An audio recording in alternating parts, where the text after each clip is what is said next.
sama-sama kita siapkan hati kita untuk memuji memuliakan namanya. Siapkan hati kita yang terbaik untuk mendengarkan firman-Nya dan mengetahui bahwa Ialah Yesus yang terindah dalam hidup kita. Amin.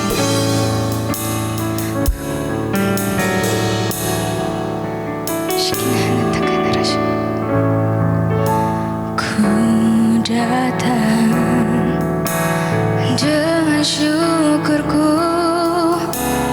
membawa kerinduanku. Yesus, ingin ku mengenal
Tuhan, benar Bapa, selamanya kami mau menyembah-Mu Tuhan. Engkaulah kerinduan kami Bapa, Engkaulah tujuan hidup kami, Engkau yang terindah dalam hidup kami Yesus. Siapa kami tanpa Engkau Tuhan? Sungguh kami perlu Engkau, kami perlu Roh Kudus-Mu, kami perlu firman-Mu Tuhan. Berbicara bagi setiap kami, Engkau jamah hati kami, biar firman-Mu ini menjadi tanah yang subur bagi setiap kami. Firman-Mu kami alami Tuhan, dan kami simpan dalam hati kami. Terima kasih Tuhan, kami bersyukur, segala pujian hormat hanya bagi-Mu. Di dalam nama Tuhan Yesus, sama-sama kita katakan, amin. Puji nama Tuhan, berikan dulu kemuliaan untuk Tuhan teman-teman. Silakan duduk. Terima kasih, Praise and Worship. Ya, Shalom. Ya, puji Tuhan. Hari ini adalah hari kedua ibadah spesial GOC Dewasa Muda. Puji Tuhan semua karena kemurahan Tuhan. Amin. Ya, ini saya melihat ada wajah-wajah baru nih, baru pertama kali datang. Ya. Kami bersuka cita, kami bersyukur teman-teman bisa menyempatkan waktu untuk hadir. Ya, kita di sini sama-sama belajar, kami ucapkan welcome, Tuhan Yesus yang memberkati. Nah teman-teman, mungkin kita sebagian udah tahu ya, tema kita hari ini apa? Kita sharing tentang apa? Yaitu tentang living a meaningful life. Boleh PowerPoint-nya? Oke, living a meaningful life atau menghidupi sebuah kehidupan yang bermakna atau berarti. Teman-teman, bermakna itu adalah suatu hal yang memiliki fungsi, kegunaan, dan tentunya itu punya tujuannya sendiri. Kenapa? Sebuah benda itu diciptakan karena dia memiliki tujuan. Sapu diciptakan bukan tanpa tujuan. Sapu diciptakan untuk membersihkan lantai yang kotor. Demikian juga kita teman-teman. Kita diciptakan sesuai dengan gambar dan rupa Tuhan karena dia punya tujuan dalam hidup kita. Amin. Nah teman-teman, saya ini dulu waktu kuliah saya magang di kapanlagi.com. Itu setiap hari saya membuat artikel, satu hari satu artikel. Setelah saya selesai nulis, itu saya setor ke mentor saya. Akhirnya ya setelah disetor, sebelum dipublish, itu pasti mentor saya revisi dulu nih apa yang salah gitu, apa yang kurang tepat. Dan lebih seringnya itu direvisi tentang penggunaan tanda baca. Tanda baca titik, koma, tanda seru, itu direvisi. Kamu gak boleh taruh tanda koma di sini, gak boleh. Seharusnya ini titik gitu. Jadi aku berpikir, wow, ini tanda baca aja itu punya maknanya gitu, punya arti yang bisa mempengaruhi tulisan kita, artikel kita gitu. Ya, tanda baca yang cuma pakai ballpoint, tanda titik gitu, itu punya tujuan yang sangat besar, punya pengaruh yang besar untuk artikelku gitu. Jadi di situ aku merenungkan bahwa ya, wow, ini tanda baca aja Tuhan punya makna yang sangat dalam, makna yang besar gitu. Apalagi aku diciptakan dengan gambar dan rupa Tuhan.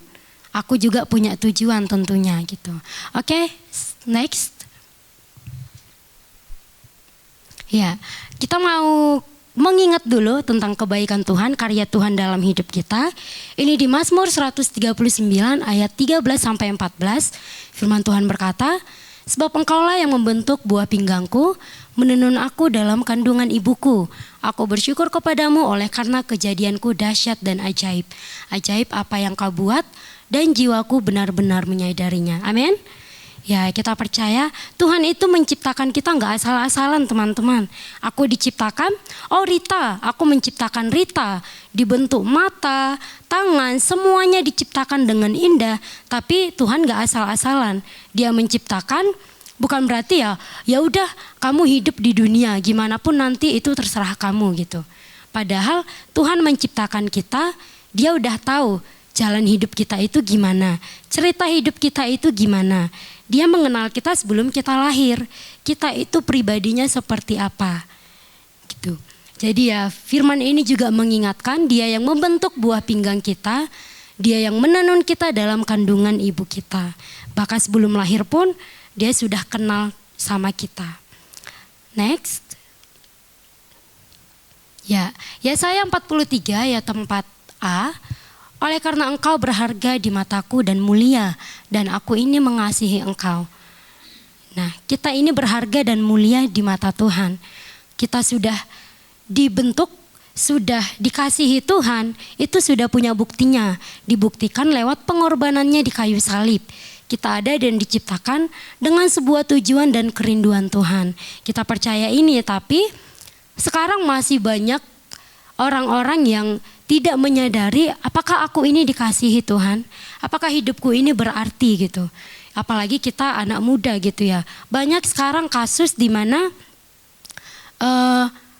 kasus yang membuat anak muda ini mengakhiri hidupnya dengan sendiri, dengan caranya sendiri. Mereka nggak mengerti bahwa hidupnya itu sangat berarti dan bermakna. Di sini juga Tuhan dah buktikan lewat pengorbanannya di kayu salib. Tuhan itu mati untuk siapa sih? Untuk kita. Orang tua yang mengasihi dan menyayangi anaknya itu sangat berarti buatnya, pasti melakukan apapun untuk anaknya. Ya, kita pasti paham lah gimana orang tua kita gitu ya. Kerja keras untuk kita supaya apa? Biar kita bisa mendapat hidup yang lebih baik gitu. Sama dengan Tuhan, bahkan Tuhan mati untuk kita. Siapa sih manusia yang mau kasih nyawanya untuk kita selain Tuhan? Ini juga ya banyak juga yang belum menyadari. Mungkin kita sebagai anak muda, kita masih bingung gitu. Bingung, Tuhan ke depan aku mau ngapainnya? Tuhan, aku harus gimana? Kita masih banyak memikirkan hal-hal untuk ke depan. Kita nggak tahu ke depannya gimana. Kita harus banyak mengambil keputusan sebagai anak muda yang harus melewati waktu yang lebih panjang gitu. Ya, di sini juga kita mau melihat dulu karyanya Tuhan. Kita ini dikasihi, kita berharga, kita berarti. Tapi ada banyak juga yang tidak menyadari hal ini. Aku pernah di posisi ini gitu, dimana aku merasa aku nggak berarti. Ngapain aku hidup Tuhan? Aku nggak tahu untuk apa hidup. Hidupku ya sekolah, pulang, makan, tidur, ya udah ngelakuin aktivitas kayak biasa. Tapi ya aku merasa kosong gitu. Oke, next. Nah, ini ada data. Aku baca di artikel, ini bunuh diri sesuai data Organisasi Kesehatan Dunia 29 Agustus 2024 paling banyak terjadi pada penduduk berusia 15 sampai 29 tahun. Sementara generasi Z tahun ini berumur antara 12 sampai 27 tahun. Sebagian besar orang muda itu masih sekolah atau kuliah, tetapi ada juga yang sudah masuk pasar kerja, mengawali karir, nganggur, mulai membina hubungan romantis, menikah, atau bahkan punya anak. Ya, semua aku percaya kita udah memasuki di umur yang segini bukan? 15 sampai 29 tahun atau 12 sampai 27 tahun. Ya, kita semua udah masuk di angka yang disebutkan gitu. Di sini ya benar-benar sangat acuannya itu adalah anak muda yang masih muda. Terjadinya peningkatan angka bunuh diri. Karena apa sih? Ya karena banyak faktor, banyak hal. Mungkin karena depresi, mungkin karena mereka capek. Ya kebanyakan juga karena apa? Karena mereka merasa untuk apa aku hidup? Aku nggak berarti gitu. Ada banyak hal yang harus aku tanggung. Ada banyak beban yang harus aku pikul. Aku capek. Aku nggak tahu harus ngapain hidup gitu. Akhirnya memilih untuk mengakhiri hidupnya sendiri gitu. Ya kita harus berhati-hati, harus aware apa yang kita lakukan. Ya kita harus menjaga hidup kita sesuai dengan firman Tuhan. Next. Nah, di sini aku buat 3 poin. Kenapa kita itu merasa hidup kita ini tidak berarti, nggak berguna gitu. Aku nggak tahu hidupku ngapain Tuhan. Aku hidup, tapi aku merasa aku nggak ada untuk ngapain pun gitu. Ya, yang pertama itu ada emptiness atau kekosongan, yaitu hidup yang terasa hampa, tidak ada kepuasan, kering dan hilangnya gairah kehidupan. Pengkhotbah 2 ayat 25 dikatakan, karena siapa dapat makan dan merasakan kenikmatan di luar Dia? Ini emptiness ini adalah kekosongan. Bayangin kalau botol minum ini kosong, kita nggak bisa menikmati airnya. Botol ini kosong, tidak bisa untuk diminum gitu ya, tidak ada isinya. Jadi ya orang-orang nggak bisa menikmati. Emptiness itu juga kita itu nggak memiliki gairah kehidupan, dimana kita kosong, kita nggak penuh dengan kasih. Jangan mengira kalau kita, oh Tuhan, kayaknya kalau aku punya circle yang seru pasti hidupku enak ya gitu. Hidupku pasti seru ya kalau circleku semuanya gaul gitu. Atau mungkin ya kita sebagai anak muda, mungkin kalau aku punya pasangan atau pacar yang bisa diajak ngobrol, bisa curhat, kayaknya aku nggak bosen deh gitu. Kita nggak boleh berpikir seperti itu. Firman Tuhan juga dikatakan manusia itu bisa mengecewakan kita. Manusia atau apapun itu nggak bisa memenuhi kehidupan kita, memenuhi hati kita. Bahkan yang kita harapkan, yang kita kasihi sekalipun, mungkin kayak orang tua kita, itu bisa meninggalkan kita selamanya gitu. Jadi kita nggak boleh berharap sama manusia, karena manusia itu bisa pergi kapan aja. Kekosongan ini cuma bisa diisi oleh kasih Tuhan. Di mana ya di Pengkhotbah 2 ayat 25, karena siapa dapat makan dan merasakan kenikmatan di luar dia.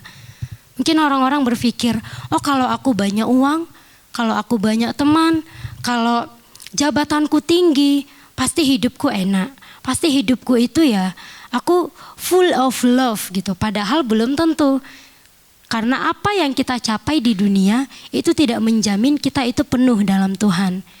Penuh secara duniawi itu tidak berkenan di hadapan Tuhan. Tapi yang Tuhan mau kita itu harus penuh di dalam Tuhan. Ya ketika kita datang sama Tuhan, kita nggak akan merasakan hidup yang hampa. Walaupun mungkin kita banyak mengalami beban, pergumulan. Tuhan aku capek, ada banyak hal yang harus aku kerjakan, ada banyak hal yang harus aku hadapi. Tapi bersama Tuhan, kita penuh dengan kasih Tuhan, kita bisa melewati bersama dengan Tuhan. Terus yang kedua itu ada achievement atau pencapaian. Seringkali kita sebagai anak muda, apa sih yang udah aku buat? Itu loh temanku udah punya banyak uang, dia umur 23 tapi udah jadi ini jadi itu. Sementara aku masih gini-gini aja, bahkan tabungan juga gak punya gitu.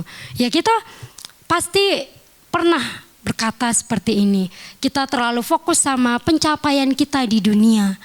Kita terlalu fokus apa yang harus bisa aku lakukan. Mungkin untuk menyenangkan orang tua, untuk menyenangkan keluarga, sahabat atau yang lain. Tapi di sini Tuhan ingatkan aku secara pribadi juga, pencapaian di dunia memang baik, tapi tidak menjamin seseorang menyadari bahwa hidupnya jauh lebih berarti daripada itu semua.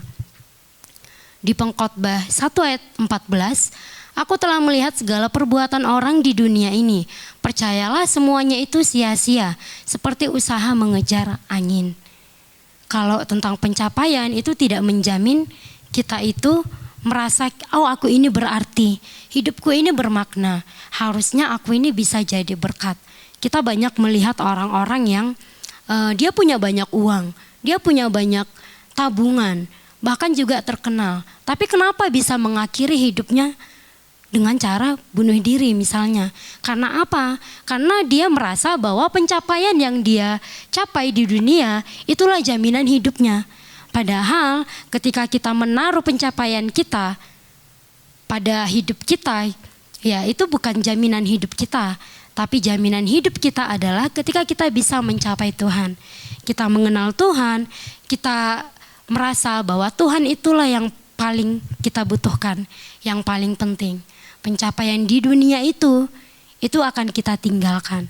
Pencapaian di dunia itu tidak kita bawa ke sorga teman-teman. Tapi kita harus memelihara iman kita. Apa yang kita kejar? Bukan untuk sukses, bukan untuk supaya kita dipandang baik sama manusia. Oh si Rita orangnya ini ya sudah sukses ya, banyak uangnya. Tidak gitu ya, itu semua bonus dari Tuhan. Tapi ketika pencapaian kita salah gunakan, ya kita harus tanya sama Tuhan. Kita harus evaluasi diri sendiri bahwa pencapaian itu adalah sia-sia di mata Tuhan. Dikatakan di sini seperti usaha mengejar angin. Angin kita nggak bisa tangkap. Pencapaian di dunia ketika kita itu yang menjadi fokus hidup kita jadikan jaminan dalam hidup kita, itu sia-sia di mata Tuhan. Tapi ketika pencapaian kita itu baik, kita menggunakan dengan benar atau untuk kemuliaan Tuhan, itu berkenan untuk Tuhan. Dan yang ketiga itu ada wrong focus atau salah fokus. Mungkin bahasa gaulnya itu sekarang salfok gitu ya. Kalau ngomong sama teman, terus ada yang lewat nih. Mungkin mas-mas ganteng ya. Biasa cewek-cewek nih. Wow, aku salfok nih, ada mas-mas yang lewat ganteng, cakep gitu. Waduh, ini salfok. Salah fokus teman-teman. Sama ketika hidup kita itu salah fokus, ya kita bisa akan beralih ke hal-hal yang tidak seharusnya menjadi tujuan utama kita. Fokus yang salah dapat membutakan kita kepada hal-hal yang benar, menghilangkan pengharapan dan mengarahkan ke tujuan yang salah. Mungkin kita fokus sama apa yang dikatakan orang. Orang mungkin bilang, oh kamu gak bisa. Mungkin, apa kamu sanggup? Saya ini anak seorang petani teman-teman. Nah kan aku ini kuliah di Malang itu melalui jalur undangan. Itu ya bergumul juga lulus di Malang itu ya gimana ya Tuhan. Pasti perlu banyak biaya gitu ya, apalagi di luar pulau, tiket, uang kos, uang kuliah, ada banyak hal yang harus disediakan gitu. Akhirnya aku ngomong sama mama papaku, Ma, Pa, aku lulus di jalur ini, aku lulus di Malang. Tapi ya kalau mama papa sanggup, gak apa-apa aku lanjut, tapi kalau enggak pun gak apa-apa aku lepas gitu. Puji Tuhan, Tuhan kasih jalan, Tuhan buka jalan, akhirnya dia izinin saya untuk lanjut di Malang. Nah di situ teman-teman nggak sampai di situ. Aku kuliah di Malang, udah berapa lama banyak orang yang ngomong sama keluargaku, alah ngapain sih Rita itu kuliah jauh-jauh di luar pulau, di Medan juga bisa gitu. Aku orang Medan, di Medan juga bisa, paling ya setengah jalan pulang gitu. Ya memang di selama masa perkuliahan itu aku pernah 2 kali mau berhenti kuliah karena memang masalah biaya. Situ juga ya sedih gitu. Sedih diomongin kayak gitu, tapi tetap Tuhan ingetin fokus sama Tuhan. Perkataan manusia itu enggak menentukan hidupmu. Perkataan manusia itu enggak menentukan masa depanmu. Mungkin orang bilang kamu enggak bisa, kamu enggak berarti, kamu enggak berharga. Tapi kita mau fokus sama apa kata Tuhan. Kita ini berharga di mata Tuhan. Kita juga nggak mau fokus sama apa yang kita hadapi teman-teman. Sama apa yang kita alami. Mungkin kita banyak mengalami hal yang nggak enak. Mungkin dari keluarga, dari lingkungan. Itu semua adalah proses dari Tuhan. Tuhan ingatin untuk kita tidak fokus sama hal-hal yang membuat kita down. Membuat kita itu malah meragukan Tuhan. Ibrani 12 ayat 3 dikatakan, ingatlah selalu akan Dia yang tekun menanggung bantahan yang sehebat itu terhadap dirinya dari pihak orang-orang berdosa, supaya jangan kamu menjadi lemah dan putus asa. Amin. Waktu aku baca ayat ini benar-benar mengingatkan aku secara pribadi. Wow, ini Tuhan mengingatkan untuk ingatlah selalu akan Dia, akan Tuhan yang tekun menanggung bantahan yang sehebat itu terhadap dirinya. Tuhan itu loh rela turun ke bumi.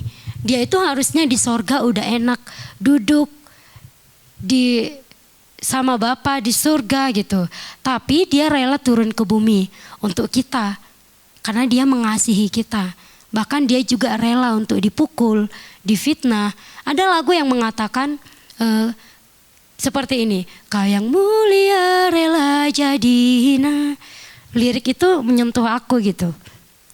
Dia yang mulia jadi hina untuk kita yang sebenarnya. Yang hina itu sebenarnya siapa? Yang hina itu sebenarnya kita gitu. Tapi karena Tuhan mengasihi kita, dia menanggung itu semua. Jadi ini juga aku diingatkan, di sini juga dikatakan supaya jangan kamu menjadi lemah dan putus asa. Tuhan loh, beban kita itu, tanggungan kita itu, masalah kita itu gak seberat apa yang Tuhan hadapi. Bahkan dia dipukul juga. Dia itu seorang raja, Tuhan diludahin, dia rela melakukan itu semua untuk kita gitu. Jadi di sini juga Tuhan bilang, ingatlah selalu akan dia. Dia udah menang ketika dia menghadapi salib, ketika dia menghadapi orang-orang yang menghina dia, memfitnah dia, tapi dia menang. Juga Tuhan mau kita seperti itu juga. Apapun yang kita alami ya, fokus kita adalah Tuhan. Tuhan udah mengalahkan maut, Tuhan udah rela mati, dia menang memikul salib, kita juga harus menang. Apapun itu yang kita hadapi itu gak bisa mengalahkan kita. Itulah mengapa kita perlu fokus sama Tuhan. Kita gak salah fokus sama hal-hal yang lain. Ingat, perkataan orang itu, perbuatan orang yang dilakukan ke kita, itu tidak menentukan hidup kita. Tapi ketika kita hidup bersama Tuhan, Dia yang akan memegang hidup kita. Amin. Amin. Oke, next. Nah, mungkin teman-teman udah tahu ya ini siapa. Ini ada seorang motivator namanya Nick Vujicic. Kita lihat di gambarnya, di fotonya, dia nggak punya kaki, nggak punya tangan. Tapi hidupnya sangat luar biasa. Hidupnya itu menjadi berkat bagi banyak orang. Hidupnya bisa membuat orang yang tadinya putus asa menjadi bangkit kembali. Dia adalah seorang motivator, tapi nggak cuma sekedar motivator. Dia juga orang yang percaya, dia juga melayani Tuhan. Ada satu video yang ini dia ketika melayani, ketika berkhotbah, kata-kata dia itu dalam sepenggal video itu menegur aku secara pribadi. Oke, minta tolong multimedia. There are 3 truths that you need to know as a human being. Number 1, the truth of your value. Number 2, the truth of your purpose. Number 3, the truth of your destiny. Without the truth of your value, if you don't know what God says about you, you're going to believe what the world says about you. Do you have hope? Do you know where you're going when you're not here? Forget about death. What are you living for? They say you haven't found something to live for until you found something to die for. Oke, terima kasih. Nah, itu sepenggal video dari Nick. Di sini juga dikatakan ada 3 kebenaran yang harus kita tahu sebagai manusia. Yang pertama, kita harus tahu the truth of your value. Kebenaran tentang nilaimu. Yang kedua, the truth of your purpose. Kebenaran tentang tujuanmu. Terus yang ketiga, the truth of your destiny. Tentang takdirmu. Kita harus tahu kebenaran ini. Nilai kita itu apa? Tujuan hidup kita ini sebenarnya apa? Juga di video tadi, dia mengatakan, if you don't know what God says about you, you will believe what the world says about you.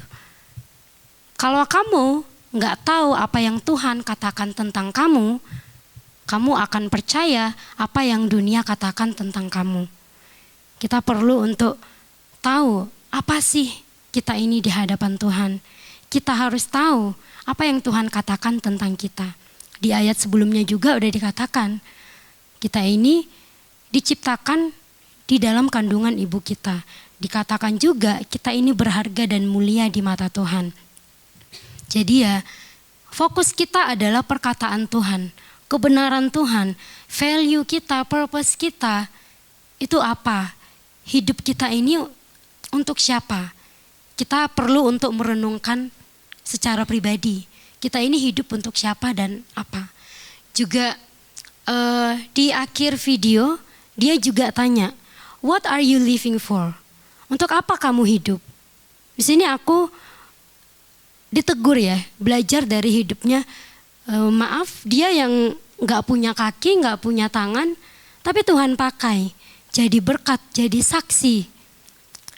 orang-orang bisa bangkit kembali, nggak putus asa karena semangatnya, karena dia percaya Tuhan bahwa kalau tanpa Tuhan dia pun juga mencoba untuk membunuh dirinya.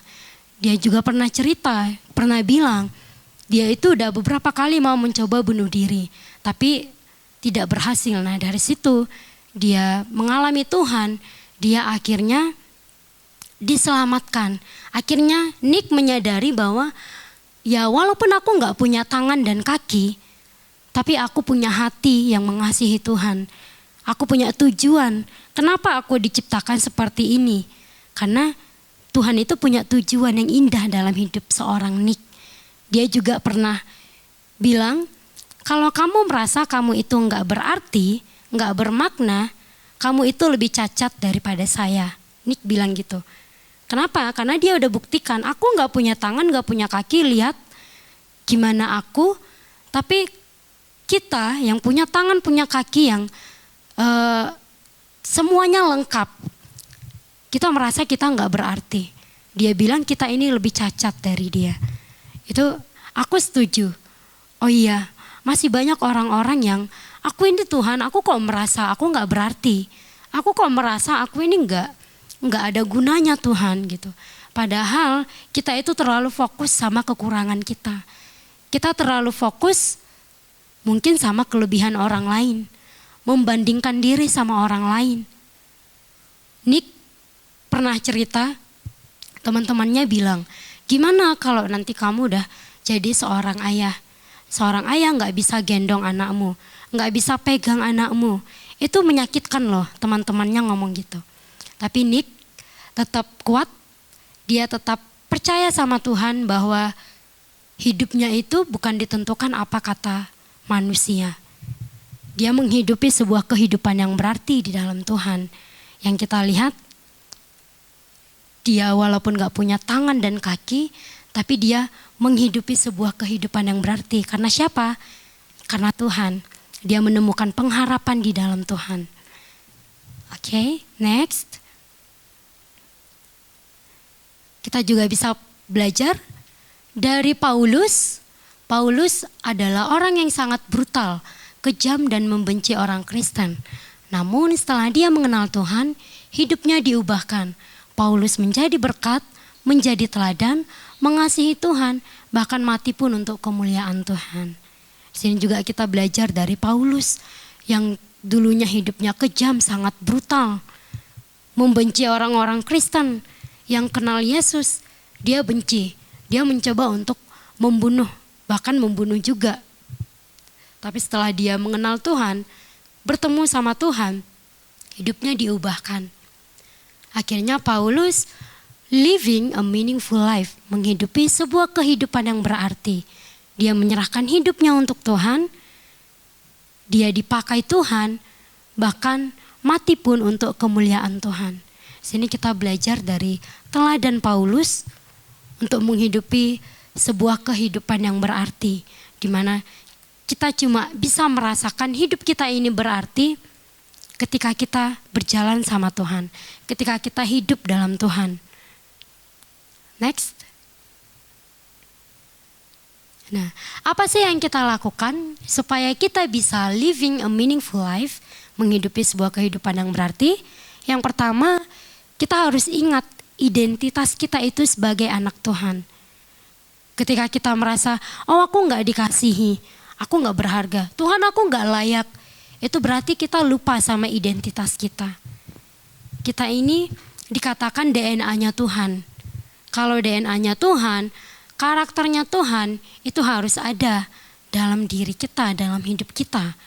Ya kita harus mengingat identitas kita sebagai anak Tuhan. Kalau kita ingat, oh aku ini dikasihi Tuhan, aku ini berharga di mata Tuhan, aku ini layak.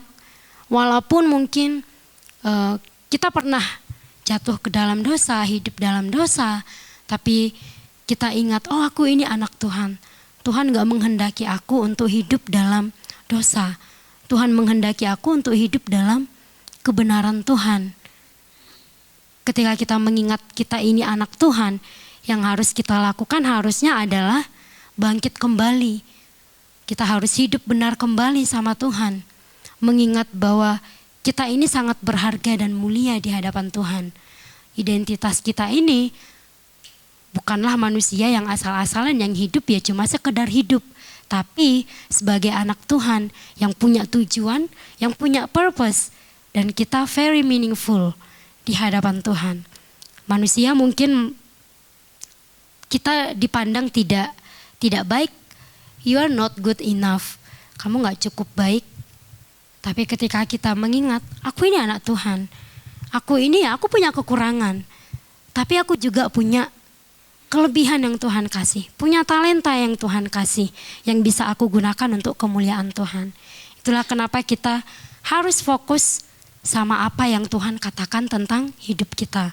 Bukan mungkin pikiran kita sendiri yang merasa aku gak layak, aku gak berharga, aku gak dikasihi. Karena kita terlalu fokus sama apa yang dilihat secara mata. Terus yang kedua, itu mengenal Tuhan lebih lagi. Cara kita mengenal Tuhan ya gimana? Tentunya kita berjumpa setiap hari sama Tuhan. Membangun hubungan sama Tuhan. Kalau kita mau mengenal seseorang, ya kita harus berkomunikasi sama orang itu setiap hari. Kalau ketemu juga ya, kita ini anak-anak DM ini sering kumpul. Kalau kumpul, awal-awal ingat, contoh Kak Dinda. Kak Dinda ini aku anggap dulu, aduh aku takut gitu ya. Takut sama Kak Dinda karena kita udah kenal pas kuliah gitu. Itu sebelum kenal dekat. Tapi sekarang karena kita sering keluar bareng, sering ngobrol, dipertemukan Tuhan lah di gereja ini gitu. Oh ternyata enggak setakut yang aku pikirkan gitu. Oh ternyata orangnya asyik gitu. Ternyata orangnya baik. Ya karena apa? Sering ketemu gitu. Karena ya itulah kenapa kita sering punya pikiran yang aneh-aneh gitu. Kalau lagu GMS bilang stop berpikir aneh-aneh. Renungkan firman Tuhan itu yang penting. Dan benar mengenal Tuhan lebih lagi lewat firman-Nya. Kita harus mengenal Tuhan supaya kita tahu bahwa oh aku ini berarti. Aku ini bermakna. Tuhan aku gak hidup asal-asalan aja. Tapi aku bermakna di mata Tuhan. Kita mengenal Tuhan bukan untuk kita kejar berkat Tuhan. Tapi supaya kita hidup sesuai dengan yang Tuhan mau. Kita harus bangun hubungan pribadi sama Tuhan. Punya waktu-waktu yang khusus. Menyediakan waktu untuk Tuhan. Gimana kita sama orang yang kita kasihi, mungkin yang orang kita sayangi. Kita mau menyediakan waktu untuk ngobrol, untuk curhat. Sama juga dengan Tuhan. Setiap hari kita itu perlu Tuhan. Setiap hari kita perlu tuntunan Tuhan. Gimana caranya kita dengar suara Tuhan kalau kita nggak ngobrol sama Tuhan? Kalau kita nggak doa sama Tuhan? Gimana caranya kita bisa mengampuni kalau kita nggak pernah baca firman? Gimana caranya kita bisa mengasihi musuh kita kalau kita nggak baca firman? Aku percaya firman ini adalah sebuah cermin buat kita. Ketika kita baca, itu membuat kita sadar, menegur kita. Oh aku harus begini Tuhan. Tuhan bilang aku harus mengampuni, aku harus mengasihi orang yang mungkin menyakiti aku. Aku harus bermurah hati dan banyak lagi. Tuhan juga bilang ikut Tuhan itu juga kita harus rela menderita pikul salib. Secara daging memang gak enak. Tapi ketika kita mengenal Tuhan, kita ngerti yang terindah itu yang kita lakukan itu adalah kehendaknya Tuhan. Dengan cara apa? Mengenal Tuhan tentunya melalui hubungan pribadi dengan Tuhan. Menyembah Tuhan, berdoa, baca firman, itulah untuk mengisi makanan rohani kita. Kita juga butuh makanan rohani, gak cuma jasmani. Makanan rohani itu akan menolong kita untuk menjalani hidup kita. Respon kita selanjutnya gimana? Hari ini atau besok kita gak tahu apa yang akan kita alami. Apa yang kita hadapi. Tapi ketika kita udah bangun fondasi sama Tuhan, kita minta kekuatan sama Tuhan. Aku minta tuntunan Tuhan. Aku selalu doa itu sama Tuhan, kasih aku kekuatan dan hikmat untuk bisa meresponi segala sesuatu yang aku hadapi Tuhan. Karena kita gak tahu yang kita hadapi gimana. 1 jam kemudian pun Kita nggak tahu apa yang terjadi gitu. Yang penting kita mau minta tuntunan sama Tuhan, minta hikmat sama Tuhan, biar respon kita itu selalu benar dan berkenan di hadapan Tuhan. Terus yang terakhir, itu mau dituntun dan dipakai menjadi alatnya. Ini poin yang terakhir, ya ketika kita udah melewati hal-hal yang sulit mungkin sama Tuhan, kita menyerahkan hidup kita, mungkin awalnya, aduh kok ikut Tuhan itu berat ya. Aku pribadi, aku pernah berpikir, sebelum aku kenal Tuhan, aku berpikir gini, Tuhan enak ya jadi hamba Tuhan, kayaknya gak ada masalah, kayaknya hidupnya happy-happy aja gitu. Padahal mereka juga punya masalah, mereka juga punya pergumulan. Tapi bedanya sama kita, sama orang-orang yang gak kenal Tuhan itu apa? Mereka menghadapinya dengan sukacita. Mereka menghadapinya bersama Tuhan. Seolah-olah mereka itu ya gak punya beban gitu. Aku melihat gitu dulu, hamba Tuhan itu sangat enak hidupnya. Tapi ketika menyerahkan hidup sama Tuhan, aku ngalamin Tuhan, itu bukanlah hal yang mudah juga. Ada hal-hal yang harus kita korbankan. Ada hal-hal yang harus kita lepaskan. Kita harus mau dituntun. Ini gambarnya kecil ya. Ini gambar Tuhan yang menggembalakan domba-domba. Seorang gembala itu nggak mungkin mengarahkan dombanya ke rumput yang kering untuk makan. Nggak mungkin. Seorang gembala itu pasti akan mencari rumput hijau untuk dombanya makan. Seorang gembala itu memberikan yang terbaik untuk dombanya. Kita juga sebagai dombanya Tuhan, kita harus mau dituntun. Mungkin rasanya sulit gitu, nggak mudah. Tapi ketika kita mau dituntun, Tuhan yang akan memampukan. Kita pernah melihat orang yang mungkin susah diatur. Aku termasuk orang yang salah satu dulu itu susah diatur. Dia omongin mama, nggak boleh gini Rita, tetap dilakukan. Lama-lama ya udah dibiarin, kesel gitu. Itu bukan berarti Tuhan jahat, tapi Tuhan mau mengingatkan, ya udah biarin. Gimana nanti? Mengingatkan kita bahwa pilihan kita itu, keputusan diri sendiri, itu bukanlah yang terbaik buat hidup kita. Harusnya kita mengikuti tuntunan Tuhan dan juga dipakai menjadi alatnya. Ini juga ketika kita menjadi alatnya Tuhan, kita akan merasa hidup kita ini menjadi lebih berarti daripada dulu. Dulu mungkin kita masih takut, misalnya mau melayani, aku takut melayani, aku nggak layak. Tapi ketika kita mengikuti Tuhan, ketika kita mengikuti tuntunan Tuhan, kita mau dipakai menjadi alatnya, kita akan merasa Tuhan, aku dilayakkan, aku sangat Engkau kasihi, aku sangat berarti Tuhan. Kita akan merasa ya bahwa Tuhan itu butuh kita, Tuhan itu memerlukan kita. Tuhan itu mau kita ini dipakai lebih lagi. Ada banyak hal yang harus kita lakukan selama kita hidup di bumi. Firman Tuhan juga, kebenaran Tuhan juga dikatakan bahwa kalau kita mengikut Tuhan, kita harus pikul salib kita. Kita harus menyangkal diri kita untuk menjadi alat Tuhan. Menjadi alat Tuhan itu kita mau dibentuk sama Tuhan. Sebuah alat seperti emas misalnya. Emas itu sebelum jadi emas yang indah, yang harganya mahal, itu akan dibentuk dulu. Dibentuk di api yang panas. Terus dibentuk sehingga menjadi emas yang harganya mahal. Ketika kita juga dibentuk sesuai kehendak Tuhan, kita akan terbentuk menjadi emas. Kita akan timbul seperti emas yang berarti di mata Tuhan. Kita mau dituntun, mau dipakai menjadi alatnya. Dulu mungkin ini pengalaman aku sama Tuhan. Aku juga orang yang menjalani hidup ya gitu-gitu aja. Aku gak tahu mau ngapain. Kayaknya hidupku bosan Tuhan. Aku merasa kering. Aku gak tahu mau ngapain. Tapi ketika aku kenal Tuhan, aku mau dituntun, itu yang utama aku rasain adalah ternyata aku ini berarti. Dulu aku orangnya sangat tertutup, sangat tidak semudah itu percaya sama orang. Karena aku nggak merasakan kasih. Ketika aku mengenal Tuhan, itu benar-benar aku merasa bahwa Tuhan itu mengasihi aku. Tuhan itu sangat mulia. Dia menciptakan aku dengan tujuan. Aku ini berarti bagi Tuhan. Ketika kita merasa kita ini berarti di mata Tuhan, kita akan melakukan pekerjaan Tuhan. Kita akan menjadi alatnya Tuhan. Kita mau dituntun sama Tuhan. Karena kehidupan yang berarti itu adalah ketika kita menyerahkan hidup kita untuk Tuhan, untuk kemuliaan Tuhan.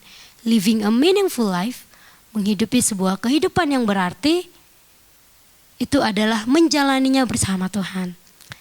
Oke, next. Ketika kita mengenal Tuhan, kita akan menemukan arti dan tujuan hidup kita. Kita percaya ketika kita kenal Tuhan, kita akan menemukan arti dan tujuan hidup kita. Nggak mungkin kalau kita udah kenal Tuhan, Tuhan apa sih tujuan hidupku? Nggak mungkin kita nggak tahu tujuan hidup kita itu apa ketika kita kenal Tuhan. Aku ini hidup untuk apa? Kita memang manusia yang terbatas gitu ya. Kita mungkin ya nggak tahu ke depannya gimana. Tuhan, aku bingung ke depannya aku gimana ya, jadi apa? Ya memang kita nggak tahu karena kita manusia yang terbatas. Tapi untuk tujuan hidup itu beda sama aku harus jadi apa ke depan Tuhan. Aku gimana ya ke depan hidupku gimana Tuhan. Kita memang nggak tahu. Bahkan untuk hari esok pun bukan kita yang pegang tapi Tuhan. Tapi ketika ditanya, kamu udah kenal Tuhan, udah ikut Tuhan, tujuan hidupmu itu apa sih? Apakah kita bisa jawab? Atau mungkin kita, apa ya tujuan hidupku? Cuma sekedar ikut Tuhan kah? Tapi kita mau mengenal Tuhan, dan di situ kita akan menemukan arti dan tujuan hidup kita. Di Filipi 3 ayat 8 dikatakan, malahan segala sesuatu kuanggap rugi, karena pengenalan akan Kristus Yesus Tuhanku lebih mulia daripada semuanya. Oleh karena dialah aku telah melupaskan semuanya itu dan menganggapnya sampah supaya aku memperoleh Kristus. Ini adalah perkataan Paulus setelah dia mengenal Tuhan.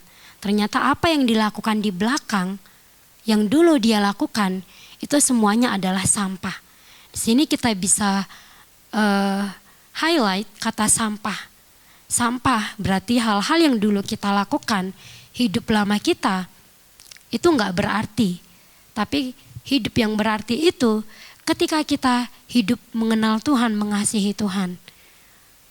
Mungkin mengikut Tuhan kita mengalami banyak proses, pembentukan, ada banyak hal yang harus kita hadapi. Tapi sama Tuhan itu dia selalu memberikan kekuatan. Seorang pelayan Tuhan mengatakan gini, fisik boleh lelah, tapi hati tidak boleh lelah sama Tuhan. Kita mungkin secara fisik kita capek, kita Tuhan ini berat buatku, tapi hati kita biar tetap tertuju sama Tuhan. Ketika hati kita tertuju sama Tuhan, kita akan menganggap bahwa Tuhan itu adalah segalanya.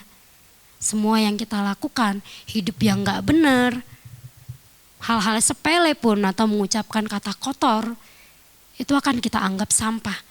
Kita akan merasa, untuk apa aku ngomong kayak gini, gak ada gunanya. Tuhan menghendaki aku untuk mengatakan hal yang benar. Ini perkataan Paulus setelah dia mengenal Tuhan. Dia menganggap semua yang dia lakukan dulu itu adalah sampah. Dan ketika dia memberikan hidupnya untuk Tuhan, dia menghidupi sebuah kehidupan yang berarti. Dia menderita untuk Tuhan, dipenjara karena Tuhan, tapi dia tetap menjalaninya dengan baik. Bahkan dia juga menjadi teladan bagi kita semua, bagi manusia. Seorang teladan yang sangat harus kita contoh, harus kita tiru. Mengikut Tuhan itu memang ada kalanya berat, gak mudah. Tapi kita merasa hidup kita ini berarti, kehidupan yang berarti itu kita menyadari bahwa kita harus melakukan pekerjaan Tuhan. Sekalipun itu sulit untuk dilakukan. Next. Firman Tuhan di Efesus 2 ayat 10 dikatakan, karena kita ini buatan Allah, diciptakan dalam Kristus Yesus untuk melakukan pekerjaan baik yang dipersiapkan Allah sebelumnya. Ia mau supaya kita hidup di dalamnya. Amin teman-teman. Amin. Kita diciptakan itu kita karena Tuhan punya tujuan yang indah dan mulia dalam hidup kita. Jangan lagi merasa bahwa aku ini nggak tahu Tuhan mau ngapain, hidupku ini nggak berguna, nggak berarti. Ya udah mengalir aja gitu. Tapi di sini Tuhan katakan kita ini buatan Allah, diciptakan dalam Kristus Yesus untuk melakukan pekerjaan baik yang dipersiapkan Allah sebelumnya. Tuhan juga ada mempersiapkan sesuatu yang besar dalam hidup kita. Dia mau kita melakukan pekerjaan yang baik, yang benar. Kita di bumi bukan untuk hidup asal-asalan, tapi kita mau menggenapi firman Tuhan.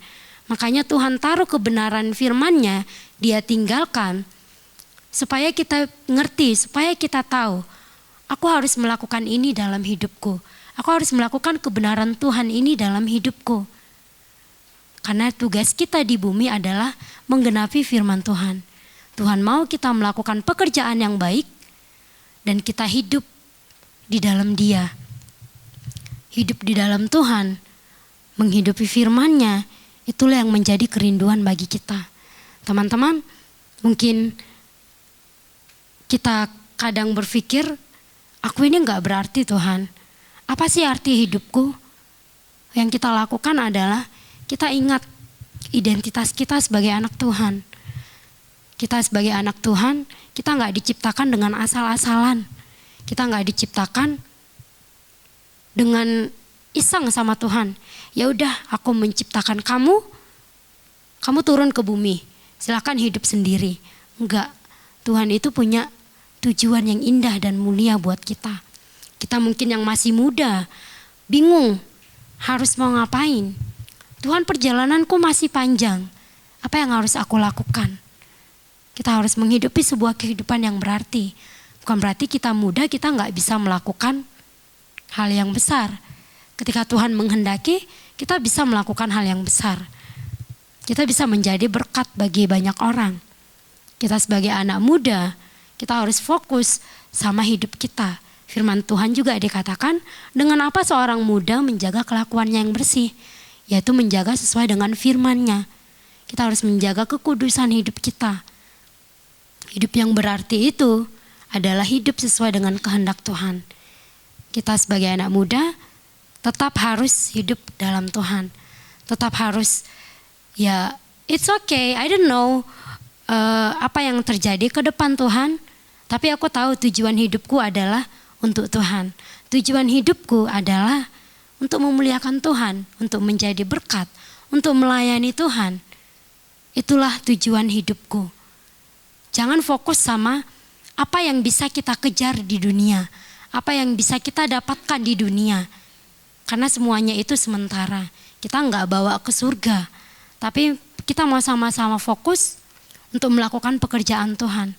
Karena kita pulang, kita kembali ke surga, ya kita kembali sama Tuhan. Tuhan itu nggak butuh dengan sertifikat kita yang udah kita kumpulin. Juara 1 Olimpiade se-Indonesia, atau dapat piala, penghargaan apapun, itu nggak kita bawa di surga. Karena di surga tidak ada pajangan untuk sertifikat-sertifikat atau apapun. Kita punya banyak uang, kita punya banyak tabungan. Tuhan gak butuh itu ketika kita pulang, ketika kita kembali sama Tuhan. Tuhan gak butuh untuk menggaji malaikat. Semuanya itu akan hangus, akan lenyap semuanya. Semuanya akan sia-sia. Tapi Tuhan mau kita mengerjakan pekerjaan yang benar dan baik. Kita hidup di dalam Tuhan. Menjalani kehidupan yang berarti adalah ketika kita hidup untuk Tuhan. Fokus kita adalah Tuhan. What are you living for? Untuk apa kamu hidup? Biar sama-sama kita merenungkan pribadi sama Tuhan. Tuhan, aku ini hidup untuk apa? Aku ini berharga sama Tuhan. Aku ini mulia. Aku ini indah. Tuhan ciptakan. Dan aku ini berarti. Kita ini anak muda bukan yang biasa-biasa aja. Tapi Tuhan mau kita mau melakukan hal-hal yang luar biasa. Amin. Oke. Saya undang singers untuk maju ke depan.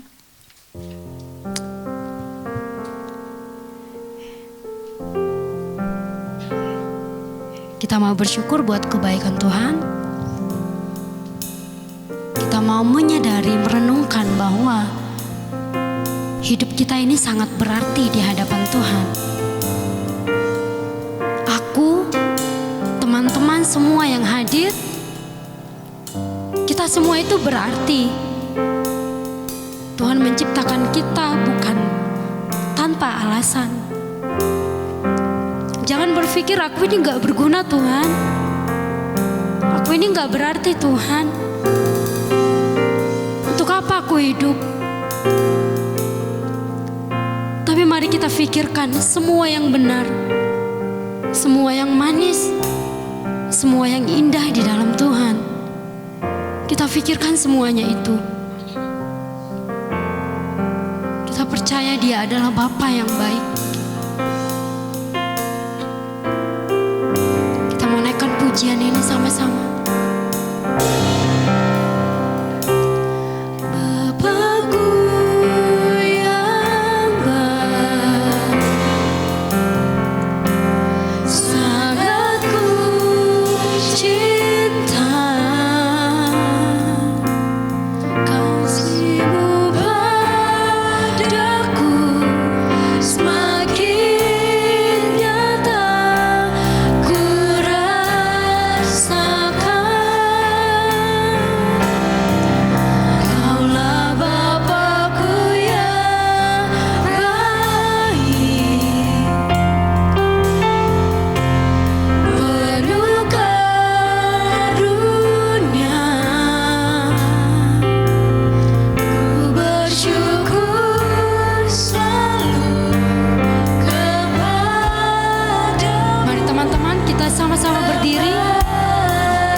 Segenap hati. Bapakku yang baik, Kau kami kasihi Tuhan. Sangat ku cinta, Kau mengasihi kami Yesus. Padaku semakin nyata ku rasakan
kami berarti Tuhan. Kami mau hidup untuk melakukan pekerjaan Tuhan. Kami mau menjadi alat-Mu Tuhan. Kami mau dipakai lebih lagi Tuhan. Biar kehendak-Mu yang terjadi. Mungkin teman-teman merasa, apa tujuan hidupku? Untuk apa aku hidup? Mungkin teman-teman ada yang bertanya-tanya, Tuhan, apakah aku berarti? Apakah aku berguna? Mari datang kepada Tuhan. Ingatlah bahwa Dia Tuhan yang menciptakan kita. Dia menciptakan dengan tujuan yang indah dan mulia. Teman-teman punya tujuan yang sangat indah. Hidupmu menjadi berkat bagi banyak orang. Kami bersyukur Tuhan, hidup kami adalah milik-Mu Bapa. Terima kasih Tuhan, kalau Bapa kami yang baik. Bapakku yang baik, sangat ku cinta. Kasih-Mu padaku semakin nyata ku rasakan. Kaulah Bapakku yang baik, penuh karunia. Bersyukur selalu kepadamu Bapa. Mari lebih lagi kita katakan, Bapakku yang baik, Bapakku yang sangat ku cinta, sangat ku cinta. Kasih-Mu pada semakin nyata Tuhan, nyata ku rasakan. Kaulah Bapakku yang baik, penuh karunia. Ku bersyukur selalu kepadamu Bapa. Kami bersyukur, ku bersyukur selalu kepadamu Bapa.